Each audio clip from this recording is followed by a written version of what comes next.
Hi guys, welcome to the Macros Bodybuilding and Powerlifting podcast. I am Steve Hall, your host of ReviveStronger.com, and today I am incredibly happy to announce we have a fantastic guest on the show. We have Jeff Alberts from 3D Muscle Journey, and no doubt if you know me, you have already heard of Jeff, you already know 3DMJ, you saw Andrea was on the podcast the other week. So just to briefly outline how great it is to have Jeff on the show. He's been competing since 1993. So I was 3 years old at that stage. So that just kind of goes to show how much experience and wealth of knowledge Jeff will have and be able to give to us during this show. He's got 2 pro cards, 16 class titles, 26 top 3 finishes, and won the 2014 IFPA Pro International in 2014, so 2 years ago. And Jeff has experienced firsthand just about everything that you could do and shouldn't do in the sport. And I took that directly from the 3DMJ website because I thought it was a great quote, just to think you have been through almost it all and you've seen it evolve, you've seen the industry evolve, and no doubt you've seen natural bodybuilding being tiny to now actually becoming something that is something recognizable, which must be quite cool to have been in. And I think it's important also to tell you guys that Jeff is a devoted husband and has 2 children, and he lives a life. It's not like natural bodybuilding is his life. So Jeff has a lot of other things going on, and recently strained your back, but kind of getting over it, and you had a bit of a family trauma. So like these things happen and you're still plowing on, still when you're in contest prep and you're managing stress as well as possible. And that's something we're definitely going to touch on. Anything else you want to add to that, Jeff? Man, that's a pretty awesome list when I sit there awesome. sit there and take it in and hear it. Like, wow, that's really good, really cool. No, I really do appreciate that introduction. No, I mean, it's fantastic to have someone who has been through all of that, who shares so much of it. I mean, you've been on YouTube for years now. There's so many videos out there for people to watch. And I know when I first got into actual bodybuilding, it was 3DMJ who I was watching, and you guys were the ones who were inspiring me. And those videos, even the old ones where the quality wasn't necessarily that good, they were still immense and so inspiring. And I think a lot of guys around my sort of age, a bit less experience within the industry, look up to you guys as kind of people they want to be. And that's because you represent a good balance, because I definitely couldn't do it if I couldn't live a life at the same time, because it would be too much.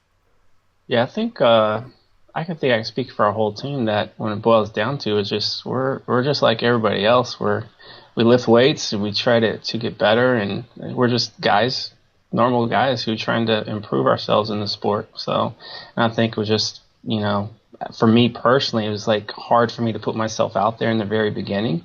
But I realized, like, okay, if I share my experiences, that's how people can learn. So if it's maybe just one small thing that someone can pick up on that helps them, then it's definitely worth doing it. So I've enjoyed sharing that experience, because for years I was closed in and didn't really put myself out there. Obviously I started way back before the internet was around, but so yeah, that's just kind of like, for me, it's kind of gratifying now to kind of, if you could just help one person out, that's cool.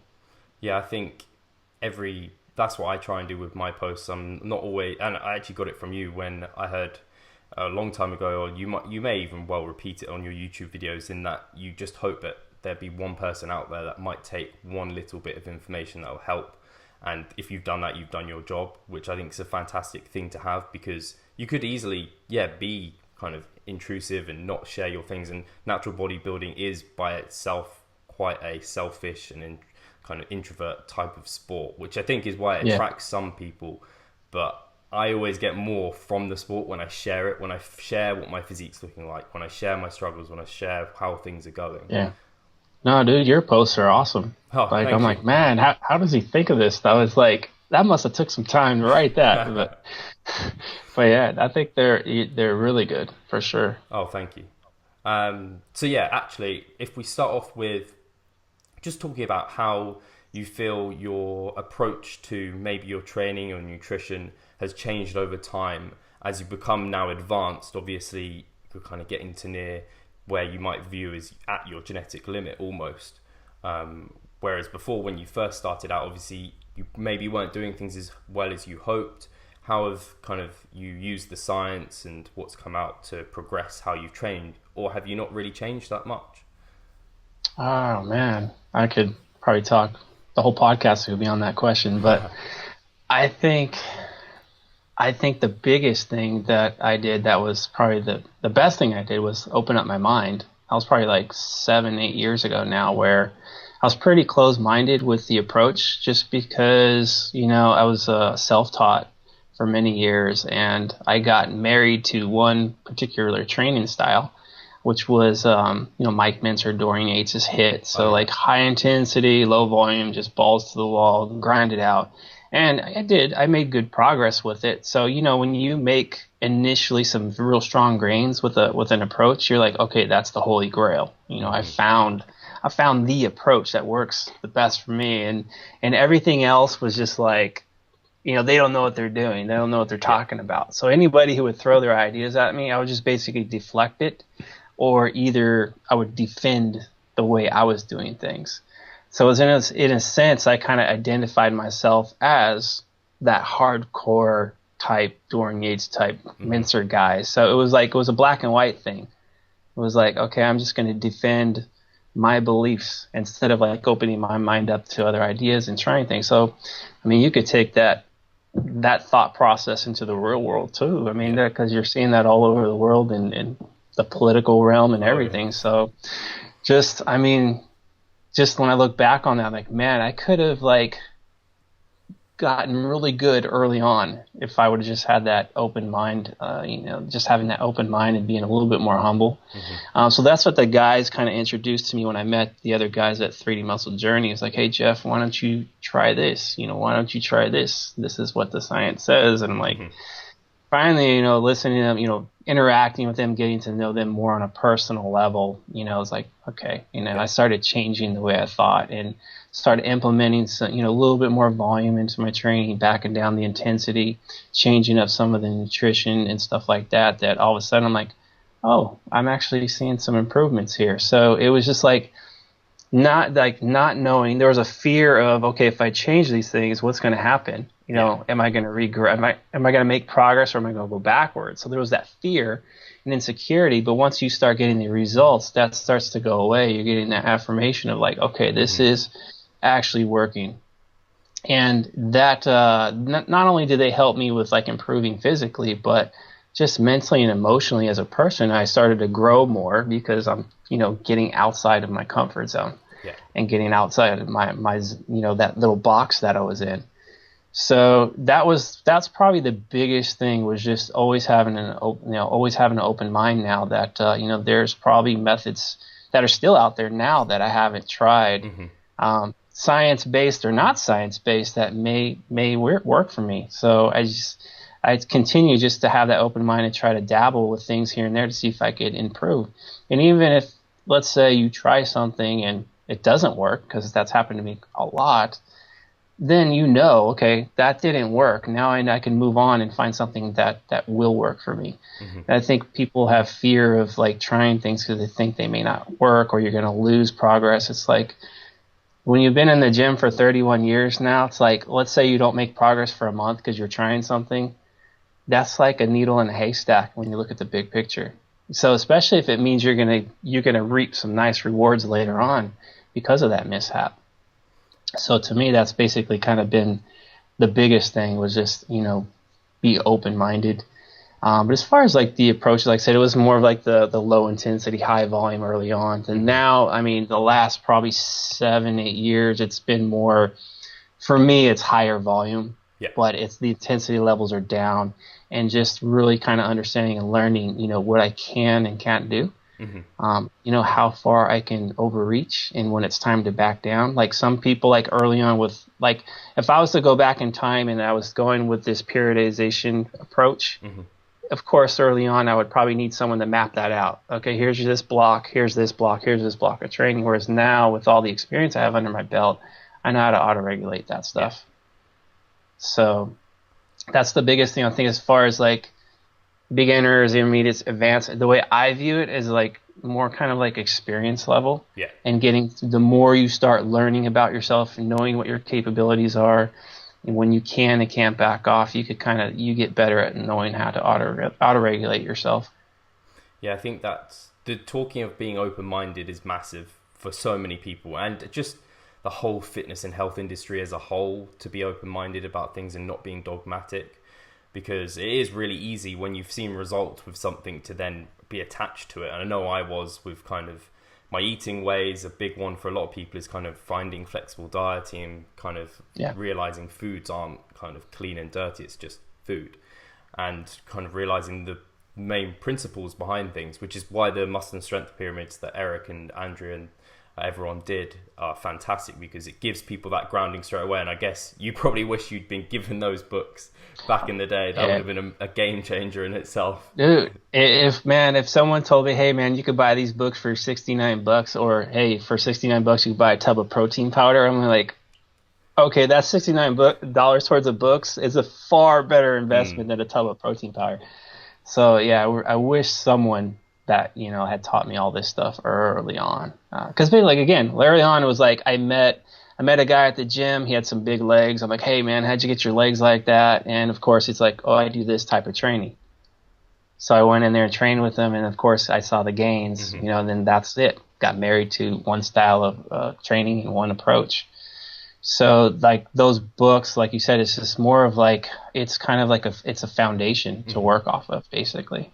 Yeah, I think that's something I was going to say, in that it's great that you've been open-minded, but I know from your posts and following you that you have found a method of working that works for you, and you really kind of hold true to it. Not that you're dogmatic, you tell everyone else they have to do that, but if you see things that are flashy, you don't necessarily go and grab, you don't just change your approach straight away. You're like, right, how could I maybe make that work for me? I know this works, so do I want to try that?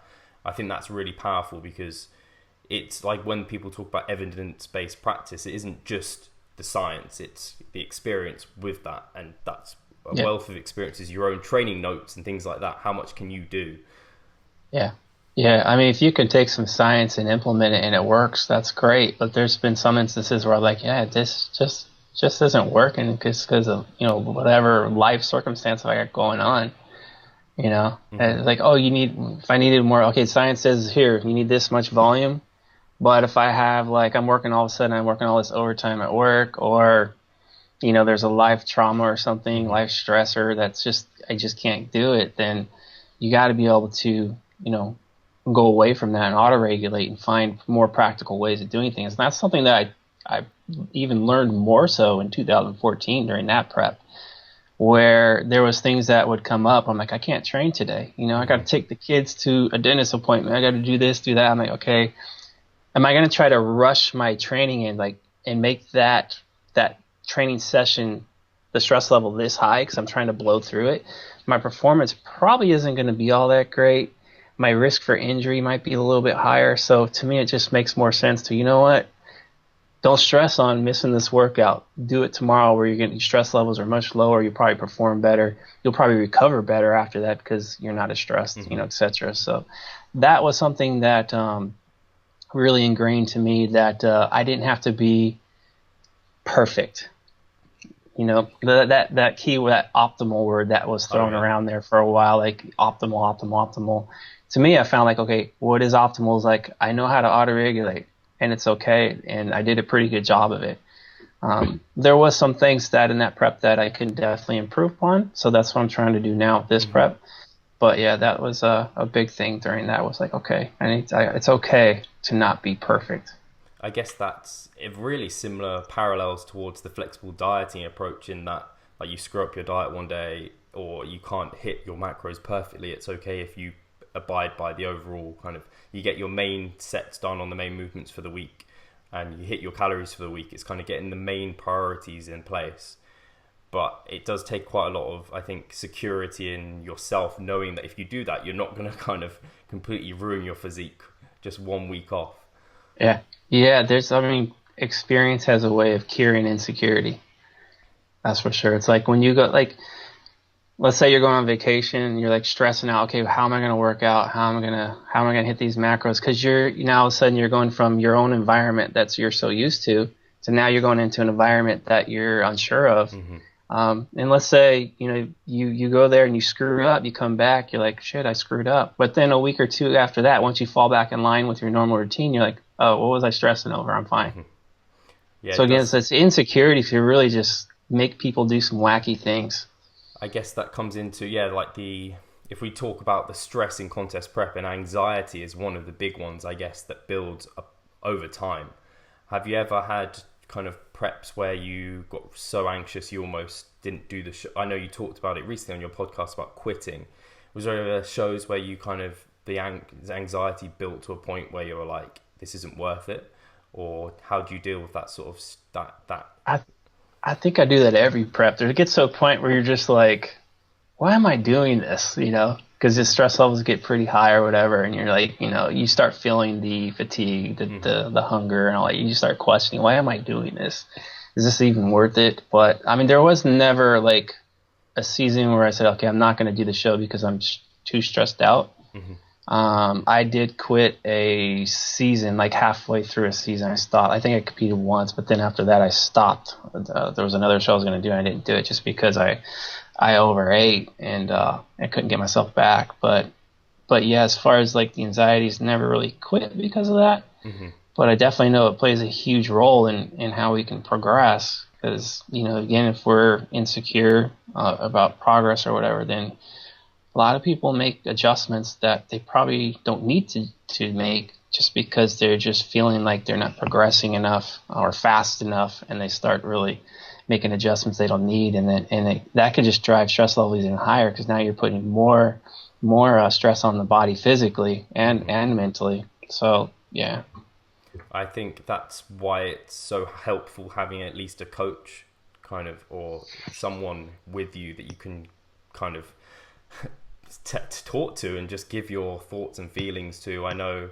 I haven't coached anywhere near the amount of people you've coached, but I've coached a few people to stage, and kind of when you get towards the actual stage, it becomes less of, okay, this is what you need to do with your diet, this is what you need to do with your training. It's more like, how do you feel mentally? Do we need to sit down and kind of make sure you're okay? Because yeah, a lot of people do get into that mindset of, I'm not sure I'm going to be good enough for anything that might come up. Yeah, that's pretty typical. I mean, across the board with all levels, there is some insecurity, but it's like, especially with first time, second time preppers where, they've never been to this stage, so they don't know what to expect. So they don't know how they're going to stack up to the competition. They don't know if they're going to get shredded or not. The list goes on and on. So a lot of time as a coach, you're trying to reassure. There's a lot of reassurance that goes on through the process. Yeah. And like you said, the X's and O's, I mean, that's kind of the easier part of the job. It's like, okay, this week, this is what you need to do. It's pretty clear cut. But getting them to do it when depending on the individual, they're faced with different types of stressors, not in the gym, but also outside the gym.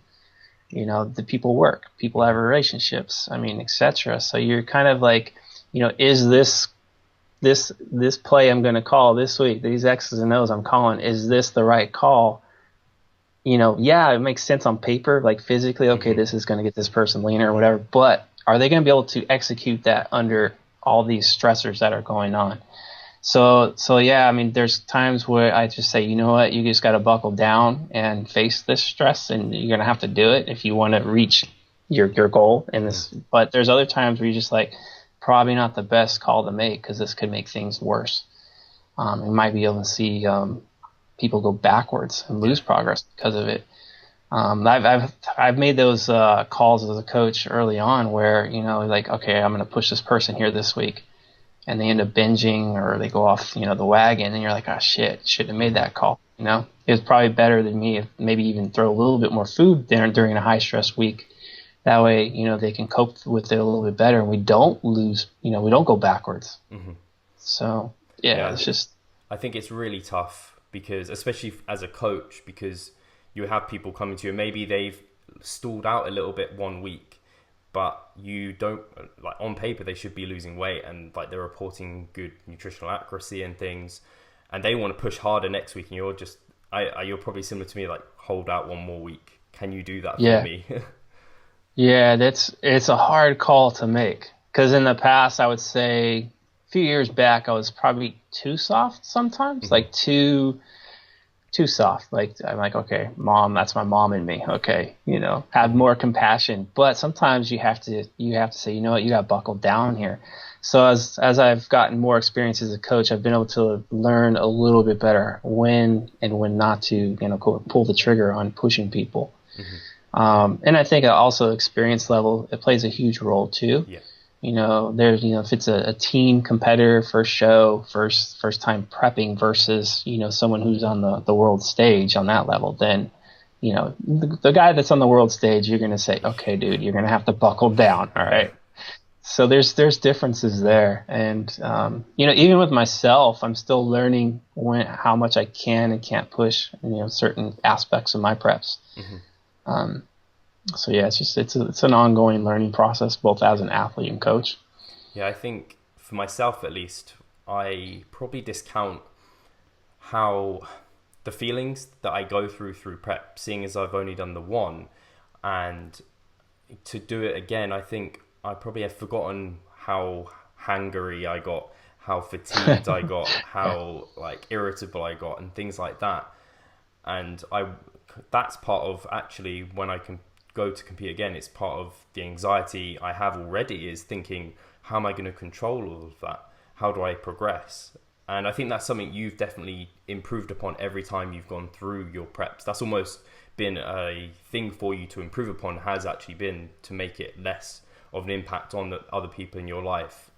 Have you got any kind of things that you've particularly done that has helped with that? Have you, I don't know, it might even be this is completely crazy and weird, but you might have put in like in your calendar on your phone, like a reminder, okay, I need to kind of kiss my wife today. Like I need to tell her I love her, or you might even do that every day, but things like that, yeah. I like, mean, yeah. I don't put it in my phone, but definitely it's in my mind. mhm, Like, at some point I'm going to be an asshole.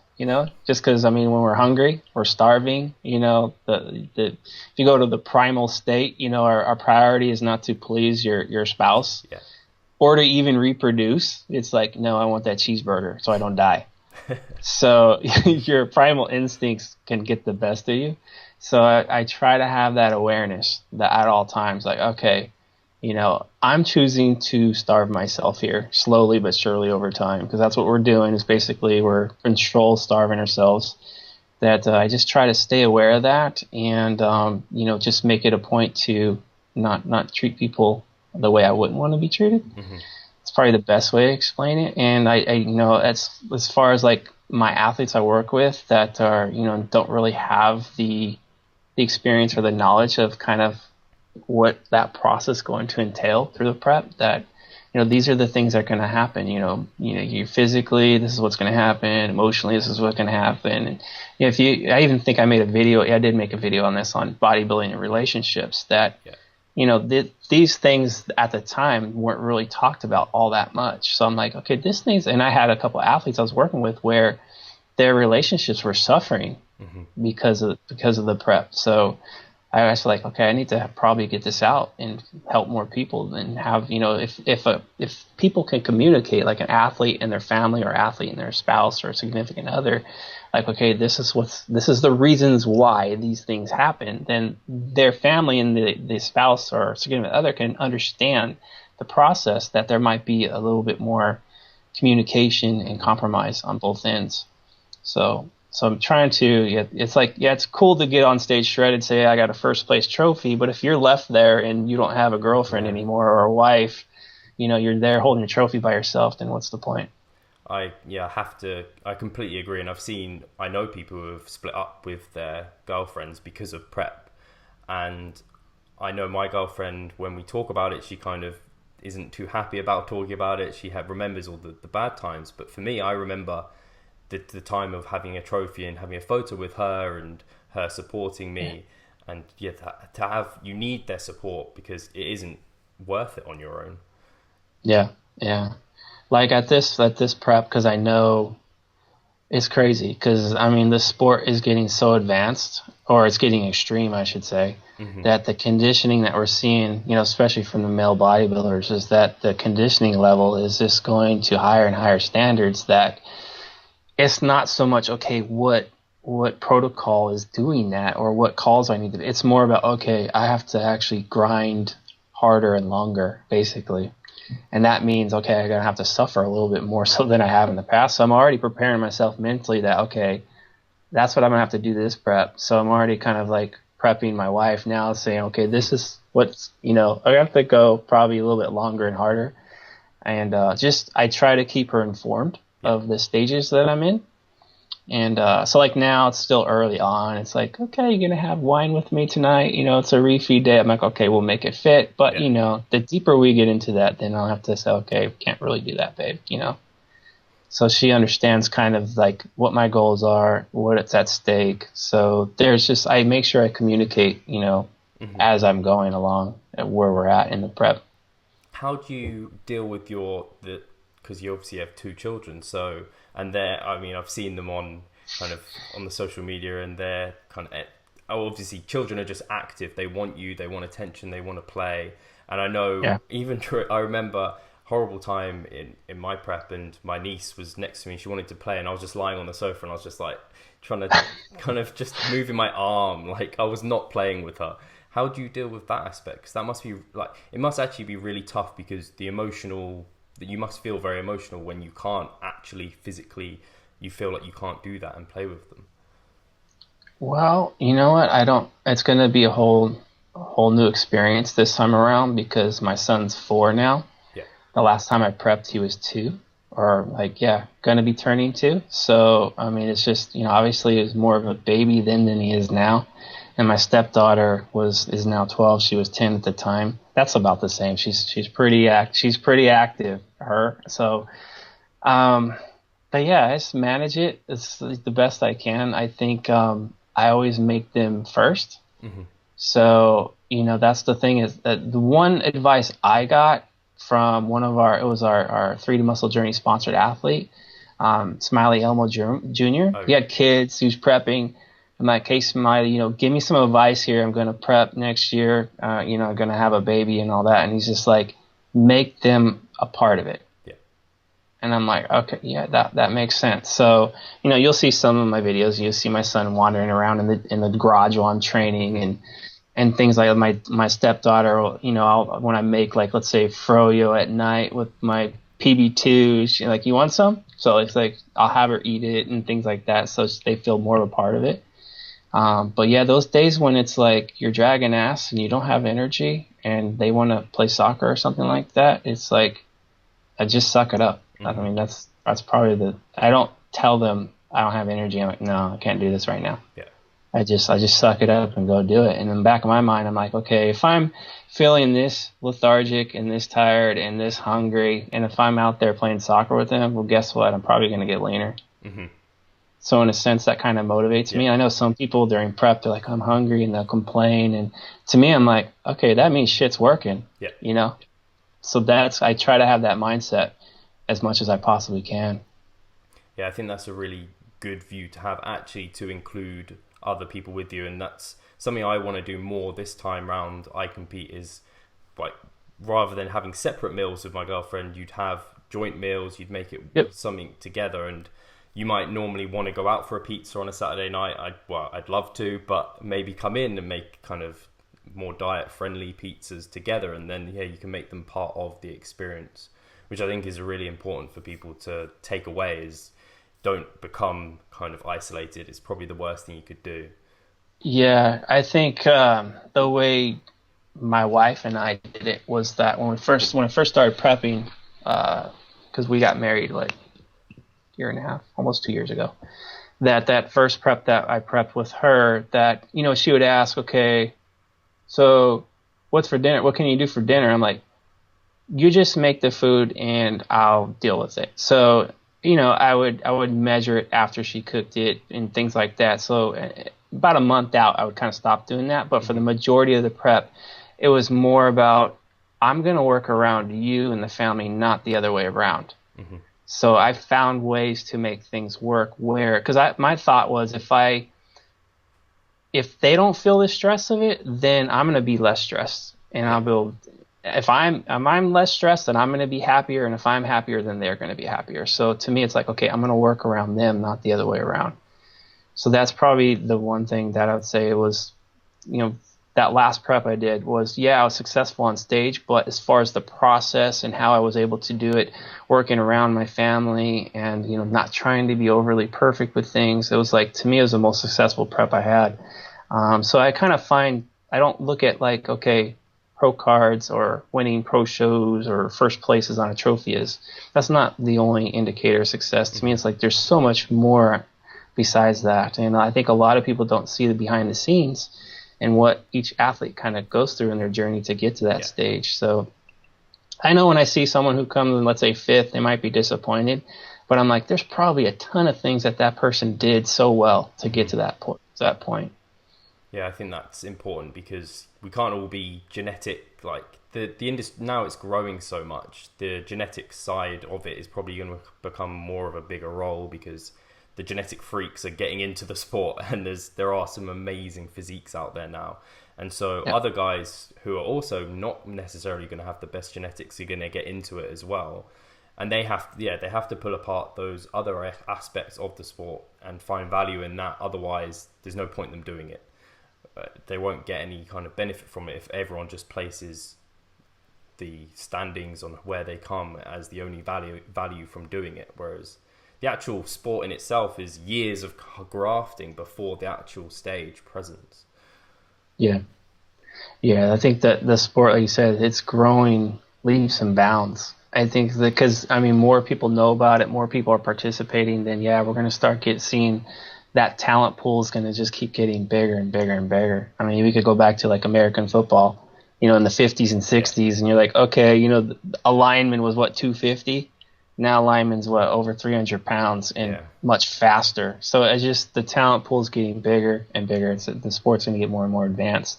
So if you're not like genetically gifted, then you have to face the fact that if you want to participate on a high level in the sport, that you can't let a panel of judges, define your success.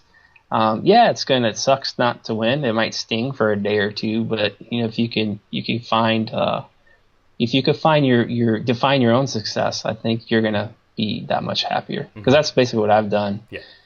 Over the last few years, I'm like, okay, I'm not going to let a panel of judges, tell me how to define my success. It feels good to win. Don't get me wrong, but especially, I guess, because there is that element of subjectivity there. There is the element of who turns up on the day. Because, I've been to shows where one person has turned up in a category and they win. And it's kind of like, did you win? Because that must have even been gutting for them. But there will be individuals who will do that and then they'll post everywhere that they want to show. And it's kind of like, there's... One show I did in 2004, it was a terrible prep. I only prepped for like 9 weeks. I was competing with my brother. He wanted me to compete with him. I'm like, I don't really want to do it this year. But I did it, so it's short notice. I did prep for 9 weeks, lost like 27 pounds, somewhere in there. Wow. Really assertive and aggressive. Yeah. I won my class, but I didn't. To me, I was like so far from my best. I looked worse than I did the 2 years prior to that. So to me, it's like, I got this first place, but to me, I wasn't even like, okay, big deal, because I wasn't at my best. So, okay, I got this trophy. It says first, but I really, in my mind, it wasn't first. So that's why it's like some shows you might show up, you might win, not at your best. Some shows you might win at your best. It just depends. And I think like if you could find value in you're just getting to the stage at your very best, and knowing that's what the goal is in the first place, that everything else is just kind of like cherry on top of a sundae, as far as what those other 7 to 9 people on a judging panel say. I think that's why I think it's really good that 3DMJ have such a big presence, is because you do push that approach. Whereas I think some people, when they look on Instagram and social media, they kind of just see like a Hollywood effect of getting on stage and being shredded. And in reality, for most people who go into the sport, it's probably not going to be like that. And it isn't all kind of just sunshine and rainbows. It's really tough when you have to get to that point.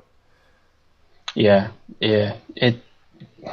Yeah, again, it's like you want to be competitive. Like I do when I coach athletes, yeah, I want them to be competitive, but I don't want that competitiveness to override their enjoyment. Yeah. Like putting so much pressure on the placing that the whole process itself is not enjoyable because you're just so focused on a number. And then when you get to the show, let's say you don't win, then the whole show just viewed as it's just a whole disappointment of a season because you didn't get the first place. I've prepped like that myself. Back in 2002, it was all about a pro card.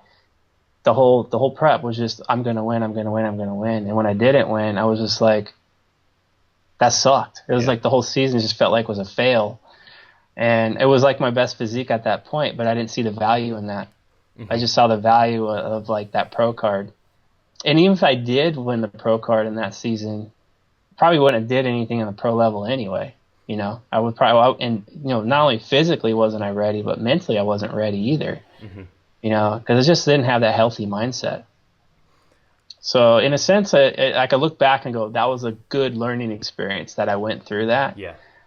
even though it did suck. But yeah, I could look back and see the value in it now. I think, yeah, learning from your mistakes is something you have to do. If you don't learn from your mistakes, you're making kind of the same mistakes over and over. It's not great. Something I wanted to touch on was in terms of reducing stress. Are there any kind of new nutritional strategies you've utilized in kind of the like later years? Kind of things like refeeds or diet breaks. Have you found them to be really helpful, or have they not actually made that much difference to your kind of prepping? I think for me, outside of nutrition, like the biggest thing that I think it's the most important tool to have in your toolbox is time. Yeah. If you have time, you basically have a lot more play calls that you can make. If you're trying to shed off 20 pounds, 9, 10 kilos in, let's say, 8 weeks, that basically is just going to be a prep that goes downhill. Yeah. You're just going to be running the whole time. So like if let's say you give yourself twice the amount of time, well, now you got so more play calls. Now like you said, okay, I could have more refeeds. I could have bigger refeeds. I can have diet breaks. I can have weeks of training where I don't have to. I could have more deloads, things like Hmm. that. So you put a more healthy and vibrant looking physique on stage than a rundown depleted one. Like I've had many preps where I've gotten on stage and looking in hindsight, I'm like, man, that was just like a rundown, flat, depleted physique. Just because it was hardcore, not that much time, and like really assertive diet, really assertive cardio, and just training that was assertive. So it's to me, it's like you can, if you give yourself that time, it's like you can drive that car fast down the straightaways. You come up on turns, you could actually let your foot off the gas, Yeah. and go around a turn without flying off the track. That's kind of the analogy I like to use. Hmm. And over the years, that's what I've like since 2006. That's where 2006 where I really learned like, oh, even if I give myself more time, my thought was, let me live in that environment. Like usually, like back in the day, it's like when you prep, you get to your leanest the day of the show, Hmm. right? So my thought was, okay, let me get leaner like in advance and live in that state and get used to that environment. So that's what I started doing in 2006. I was like, I could have dieted for 9, 10 months. And I was like, oh shit, I got a lot leaner Hmm. because there was more time. And the same thing in 2009, 2011, 2014 was just dieting longer and less conservative. Hmm. That's the approach that's worked well for me. I mean, obviously there's a ton more approaches that Yeah. one can take. But for me, I've learned my personality, my tendencies, my strengths, my weaknesses, and I know now how to prep where it's effective. So, you know, I think we can look at natural bodybuilding in the last 5, 6 years. We're seeing guys diet longer and longer and longer because so you can implement all these things that we're Yeah. talking about. And people were looking at me all crazy when I was posting up my 47-week prep in 2011. They started making fun of me and all that. And in 2014, same thing. Oh, 50 weeks. But now look, you got all these Hmm. guys doing the same thing. So it's like that's kind of like for me, it's like sometimes I've been labeled outlier at times, Yeah. but for me, it's just I've learned over the years what's worked well for me and what Hmm. hasn't. So, and I'm still fine tuning things, Yeah. especially as an older athlete now. Like things are changing for me where I'm like, this is new territory for me as far as being an older athlete and dealing with aches, pains, and things like that. Yeah, I guess a lot of people think if they diet for a shorter period of time, it's less time being in a state of kind of a calorie deficit, not growing muscle.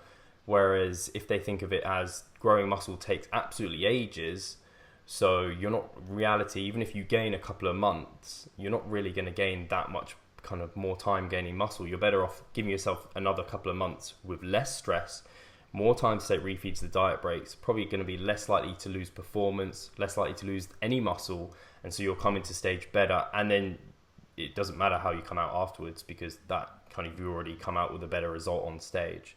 I think the time element's huge. I think a lot of people discredit it.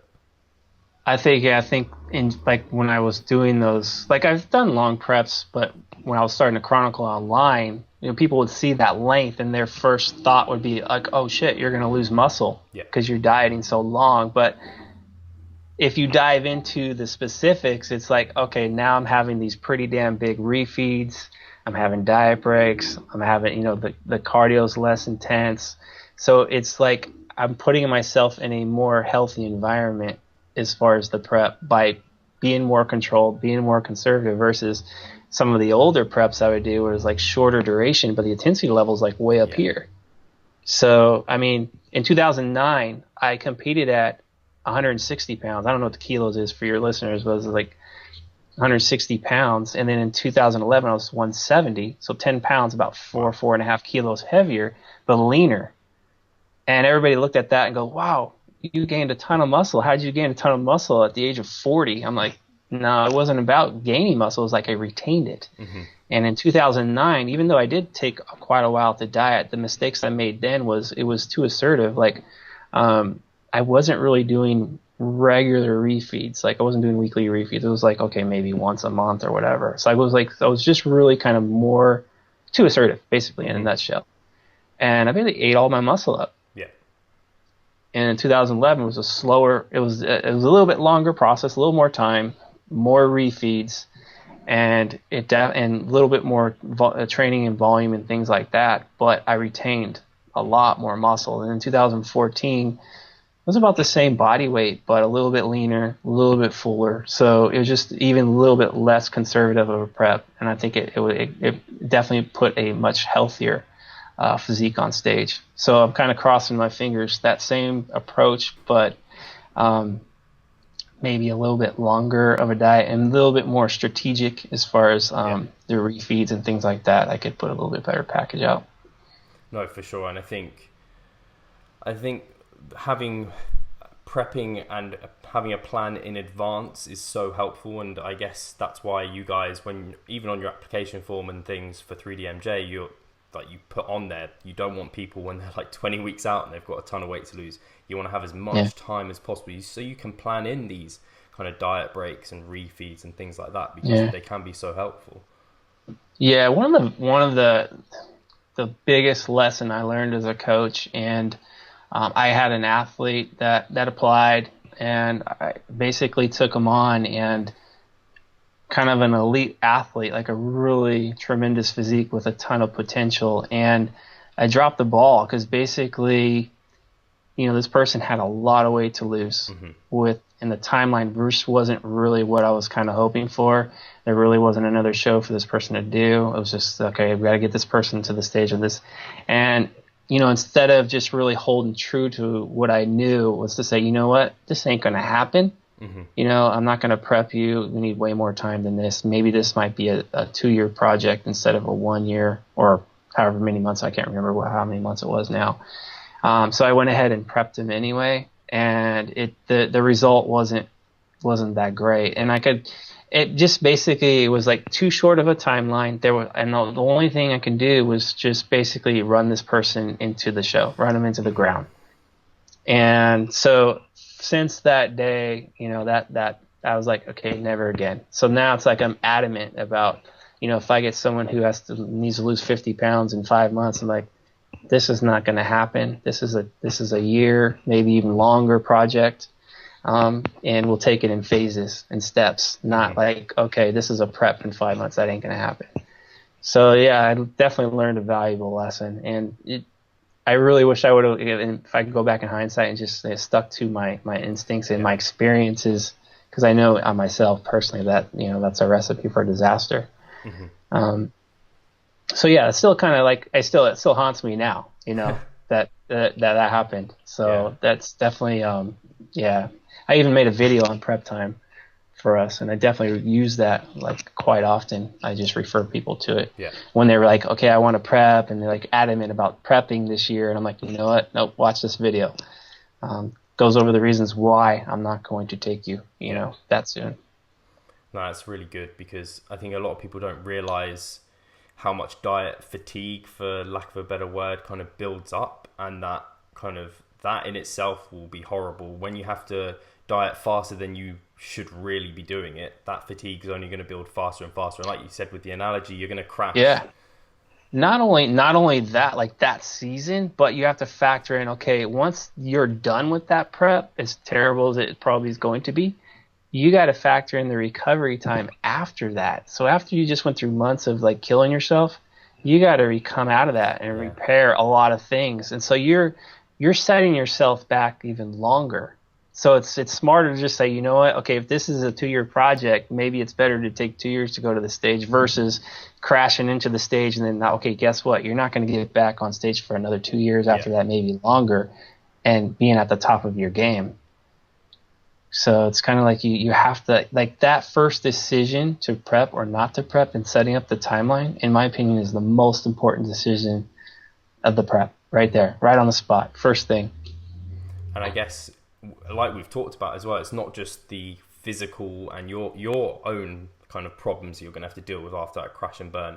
Probably a load of relationships are going to be damaged after it as well. So that's all going to be screwed up, which is going to be horrible. So yeah, you definitely planning. I think the planning element and the periodization of your nutrition and training and everything is becoming more and more well known. And I think something I love from you guys at 3DMJ is you don't want people to get too overweight before stage, and you kind of have that diet before the diet, and then you have kind of periods at which you go like attack harder and you get them to like almost kind of good condition, but allow that to maintain and then go even deeper. Do you want to talk a little bit about that? Yeah, I mean, I like to basically, it's like, I mean, obviously in the off season, we got to be human, we're going to enjoy life, but there's definitely like certain phases that you can make sure you're in, so you're setting yourself up for long-term success. So yeah, sometimes there's the diet before the diet, and that just basically means there's a period where, okay, we're going to shed a little bit of weight here, so when you do start the real prep, you're in a good position. So you're not like the other guy I was talking about where it's like, okay, you got to lose 50 or 60 pounds in a short time frame. So just, setting up those timelines and then periodizing. Like we talk about period, you hear training periodization all the time, but with a prep, there's also, you can basically have nutrition periodization too, like setting up diet breaks, refeeds. That's all periodizing things. And so I think that's coming out in the forefront a lot more the last couple of years, that a lot of athletes and coaches are seeing the value in game planning and being strategic and setting up phases. And I mean, the sport's advancing because of this science, obviously, but also by, that science is helping a bunch of coaches out there to help their athletes. And there's I would say probably when we first started coaching, there was a decent amount of good coaches, but now there's like a lot of good coaches out there. Where if I let's say I retired from coaching and I say, okay, all my athletes on my roster, I have to dish them out to other coaches, I'd be pretty secure and confident of like assigning them to some good quality coaches. Whereas let's say 7-8 years ago, I'd been like, oh man, there's only maybe a few on my hand that I'll be trusting with these people. So personally, I kind of like, I see a lot of advancement the last few years. Yeah, it's evolved massively, and I think even keeping up with 3DMJ, you're always keeping on top of the latest kind of things that are coming out. And even, I guess, probably the biggest one for me was the recovery diet, going away from kind of the slower reverse diet and thinking, right, actually the recovery diet makes more sense. And do you have many do you have many athletes who kind of experience that differently? Like they can't go through such an aggressive recovery diet. Other people have to go through a tippy toe approach. Yeah, they're like back when there was no recovery diet, it was just more, reverse diet. And as a coach personally, I'm like, the success rate of my athletes on the reverse diet was like maybe 1 out of 10, where this person can actually, okay, we're going to increase carbs 10 grams this week. I'm like, that's one rice cake. This person just starved for 8 or 9 months, and you want to give them one rice cake this week after their hyper-focused goal is no longer there anymore? Most people aren't going to be able to do that. It takes a special someone to really have that type of discipline post-show. And, before we even made that recovery diet video, we had a team meeting. I'm like, guys, this is dumb. I'm like, just to be blunt, I'm like, this is dumb. Like, this is straight up. I don't care what science is saying or whatever. This is dumb. So basically, we're like, that's when we started talking about approaches post-show, and then, over time, we've said, okay, we need to make this video and get this out, because again, if you go back to the Ice Age, if you're starving yourself to death, the thing you want to do is go kill something and eat. So it makes sense that, okay, you need to put body weight on to start normalizing things. So thankfully we got guys like Eric Helms on our team that that can do the research, because I'm not a researcher. He does the research, and he brings all this stuff to the forefront, and we could start implementing these things. So yeah, once we went away from the reverse and started going, let's feed people after the show, basically, in a nutshell, the success has been a lot higher, a lot better. And again, one of the experiences I had with the reverse diet was I had an athlete that prepped for a show, tremendous work ethic. I mean, this athlete was like, just like you wish you had your whole roster filled with someone like this. Like everything was just, he did everything perfect, didn't fall off at all during the prep, got to the stage, tried to condition. And basically, I remember saying, hey, we should probably go to macro ranges after. And this was before the recovery diet. We're still trying to He's like, no, I want a reverse diet. I can do it. I'm like, you sure? Yeah, I can do it. And he was adamant about it, and I was skeptical. And I'm like, you know what? Okay, I'm gonna just roll with it, because this is what he wants. But within the first week or two, he binged a handful of times. So I'm like, okay, here's this perfect person on paper, but couldn't handle it. So I'm like, that's why I was like, this is dumb. This doesn't make sense. So yeah, that was like one experience I had where I'm like, okay, never again, where I'm going to, take that approach with the person that's been so perfect for days and weeks and months, and then not to give them a little bit of leeway and let them know it's okay that if we do gain some body weight back. Yeah. A huge amount of that process is, and I think you guys really cover it off well, is not just the physiological response, it's the psychological elements towards it. Because, before your prep, during prep, if your girlfriend asks if you want to go out for dinner, you're like, right, no, I have this show in like a couple of weeks. Whereas afterwards, you're like, well, why not? And so... Exactly, yeah. So it's just, you got to factor in, okay, there's more to life than just trying to stay shredded and increase your calories up post show. My brother, I don't think I've ever come across another bodybuilder with his mindset.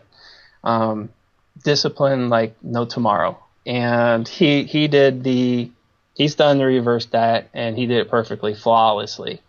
And he's done it the other way. And he's basically said, you know what? There's no difference. I got to the same point eventually anyway. Yeah. So he's like, why am I going to suffer for weeks and weeks and weeks staying extremely lean, even though I'm eating more, but eventually the weight's going to come back anyways. Yeah. So, it's individual too, because like I said, you might be that one guy that can do it, and there might be some upside to it. So then as a coach, I'm like, okay, yeah, why not? If that's the one guy, then yeah. I did have one guy this recently that competed, I think it was the British finals. Yeah, he took 6th there, and he was a machine. He was a machine, and post show machine. We increased his calories quite considerably in the first week, but from there it was his metabolism just like no other. He's just phenomenal. Where it was like, okay, we're still very meticulous and on point, but he's just has that mindset that can do that. Yeah. So there are some people that are definitely unique and outliers. Yeah, I think I personally have some regrets with some of my coaching in that I never kind of saw it as well. I never really explained it to some of my clients how important that part was. And so they'd get me, I'd have them for coaching to the show. And then afterwards they're like, well, it's expensive. Like I obviously am not prepping for a show anymore. I don't need your support. And whereas they probably really could have dealt with it. And so they kind of just went a bit off the handle. I gave them advice, but it's such a difficult time. For myself, I actually did basically a reverse diet. And I'm one of those people that is just a bit nuts, and I can stick to something if I'm given it. And I don't know if sometimes it's not always a good thing, but yeah, different people have different experience with it. And you always see the highlighted ones, people who have really... Well, I was just going to say, what would be a disservice would be for me as a coach to, let's say, post up the athlete I was just talking about. Yeah. Saying, look at this guy, he's an outlier, for the most part, to say, okay, this is how it should be done.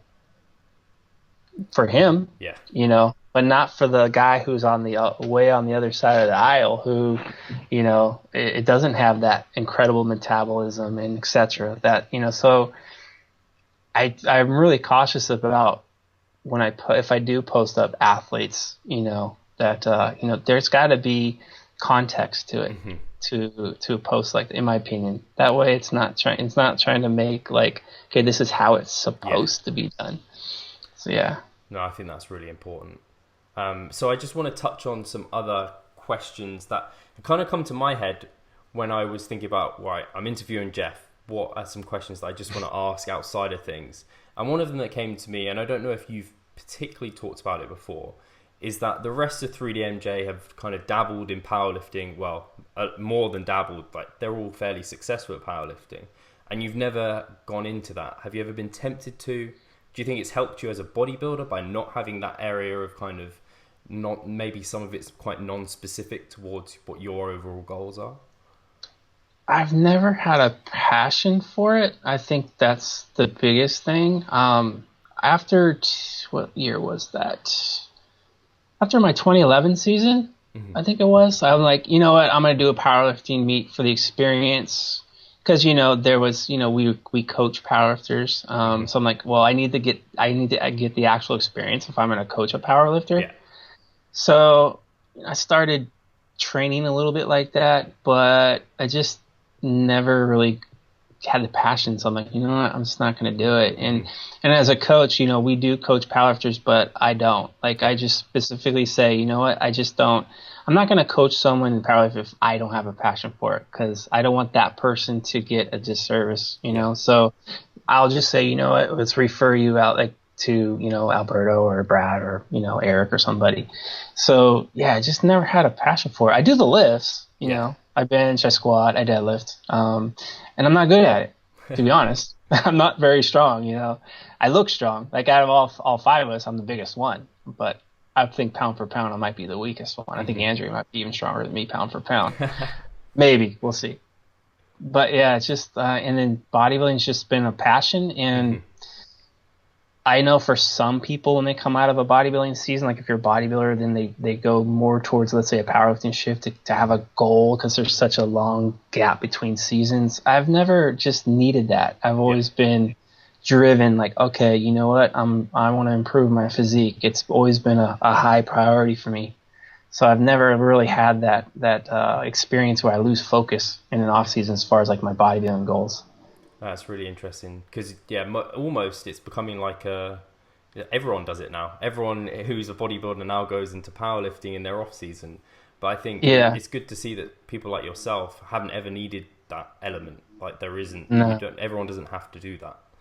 Nah, I think also too is like, if you are gonna go into powerlifting as like an off-season type goal to keep, you don't forget about your bodybuilding, because you stop training your arms or you stop training your calves. You don't want to get on stage the next time going, oops, forgot to train the other body parts. But yeah, I never really needed like that powerlifting goal to keep me going. In 2012, 2013, I was hitting numbers that I've never hit before. at 40 to 41 year old, as a 41 year old, like I deadlifted 500 for the first time. I did an overhead press with 225 for the first time. And I was running basically 531 to get those numbers. So that was the first time I really kind of dabbled with a powerlifting type approach. So I did get stronger. And then I tore my calf in 2013. And that was like, it totally changed my approach to at least my mindset towards training. That's something I really like about bodybuilding, is that even if you are injured in a certain area, if you can normally train around it. There's a way around it. Whereas in powerlifting, if you can't squat, you can't powerlift. So yeah, that's it. It's pretty clear cut. Yeah. Definitely. And to me, it's a body, like, because it's like you see it like over 31 years, I've seen fads come and go. Like, you know, the powerlifting for bodybuilding. I mean, look how popular that was a couple years back. It's kind of faded out a little bit. I wouldn't say I never, but the last few years, I don't really pay attention to the fads too much. I try to just stick to what I know is going to work well for me. And my thought was, I'm hitting these PRs in 2013. I just tore my calf. I'm like, yeah, I hit these PRs, but what did they do for me as a bodybuilder? They did absolutely nothing. Yeah.